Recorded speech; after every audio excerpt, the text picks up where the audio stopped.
ভাব জিনিস আপনার নষ্ট হয়ে যাবে গা।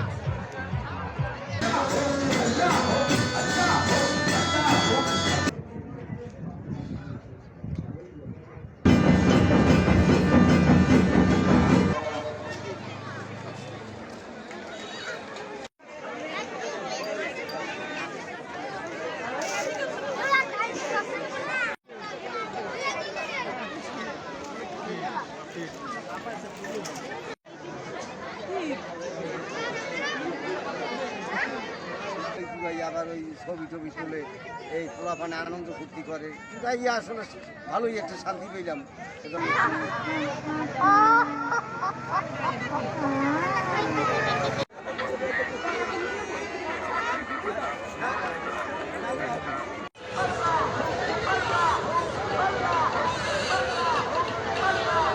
দোকানদারদের নিরাপত্তার ব্যবস্থা করেছে, কোনো সমস্যা হয়নি, ভালোভাবে ওরস মাহফিল চলতেছে।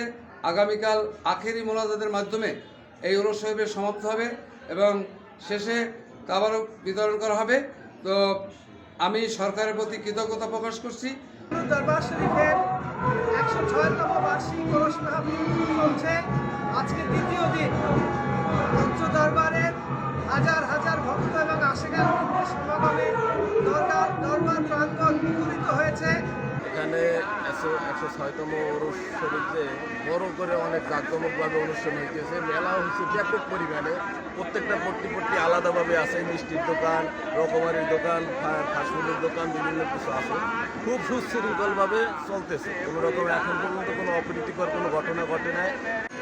দর্শক, আমি এই মুহূর্তে আছি ঝালকাঠি ঐতিহ্যবাহী গাউসুল আজম মুজাদ্দিদে জামাল হযরত মাওলানা শাহ সুফি রফিকুর রহমান হত্যাকারী দরবার শরীফের 106তম বার্ষিক ওরস শরীফ মৌলুজালিয়া।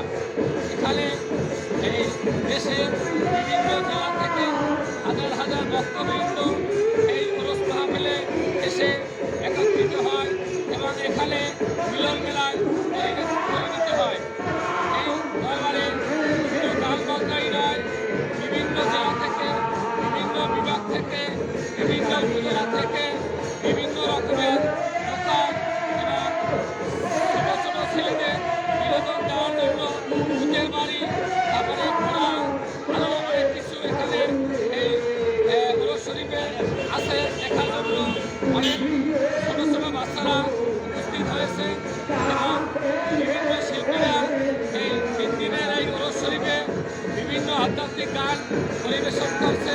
তাদের ভক্তবৃন্দ নিয়ে এই দরবারের পরিচালনার দায়িত্বে রয়েছে আলহাজ মঞ্জিল মোর্শেদ পীর সাহেব মৌলুজালিয়া হত্যাকারী দরবার শরীফ। তো খুব ভালো লাগতেছে, প্রতি বছরের মতো এবার অনেক ভালো লাগতেছে। আমরা এখন ভূতের বাড়ি ঢুকবো, তো আমরা টিকিট কিনছি, এই আর কি। জি আলহামদুলিল্লাহ, আমরা সলজলিয়া 106তম হকুনুর দরবার শরীফ আমরা দোকান নিয়ে আসছি কাঠালিয়া কচুয়ার থেকে, 3 স্টার সেলস পয়েন্ট থেকে। এখানে আলহামদুলিল্লাহ অনেক কাস্টমার আসতেছে, আমাদের অনেক সুন্দর বেচাকিনা হচ্ছে। প্রতিবারের না এবারও আলহামদুলিল্লাহ অনেক সুন্দর বেচাকিনা হইতেছে। আমার নাম ভূতের বাড়ি দেখবে, এই জন্য আমরা টিকিট কাটছি ভূতের বাড়ি, ভূত দেখি।